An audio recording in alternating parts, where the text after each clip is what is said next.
උපසක් කියලා පිළිගන්නවා. ඉතින් ඔයාලා හැමෝම SL දනු වයිල්ඩ් ලයිෆ් YouTube channel එක ගෙන අලුත් වීඩියෝ එකකට. ඉතින් ඔයාලට අද මම ගෙනල්ලා තියෙන්නේ අපි නිතර දකින්නේ නැති විශේෂ කොක්කු විශේෂයක් ගැන. ඉතින් මේ කොකාගේ බෙල්ල ගොඩක් දිගයි.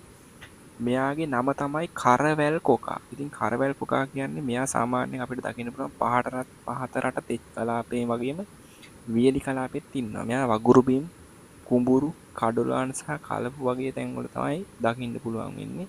ඉතින් මෙයා ආහාරයට ගන්නවා සාමාන්‍යයෙන් මත්ස්‍යයන්, ගෙම්බන් සහ කුමීන් වගේ සත්තු මේ කරවැල් කොකා ආහාරයට ගන්නවා. ඉතින් මේ කරවැල් කොකා දිවා කාලයේ විශේෂයෙන්ම උදෑසන හවස බොහෝ විට තනි පක්ෂීන් වශයෙන් පංගස් අතර සැඟවෙමින් ගොදුරු සොයනවා. ඉතින් මම මේ වීඩියෝ එක අද ගන්නකොට එයා ඉන්නේ පංගහක් ළඟ තමයි.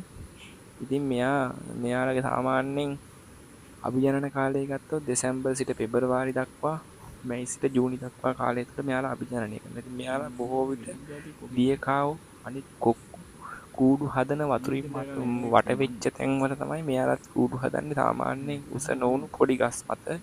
ඉතින් කෝටු කෑලි ගොඩක් තියලා තමයි මෙයාලා කූඩු හදන්නේ. මෙයාලා බිත්තර 3ක් හෝ 4ක් තමා එකවරකට දමන්නේ. ඉතින් මේ කරවැල් කොකා ඔයාලා දැකලා තියෙනවා නම් දැක්කේ කොහෙද කියලාත් පහලින් කමෙන්ට් කරන්න. ඉතින් මේ වීඩියෝ එකකින් ඔයාලා දෙයක් ඉගෙන ගත්තා නම් තව කෙනෙක්ට බලන්න ෂෙයා කරන්න කියලා මතක් කරනවා. ඉතින් channel එකත් subscribe කරලා අපිත් එක්ක දිගටම එකතු වෙන්න. අපි අලුත් වීඩියෝ එකකින් එන හැමෝම ගිහින් එන්න. සියලු දෙනාටම සුබ දවසක්.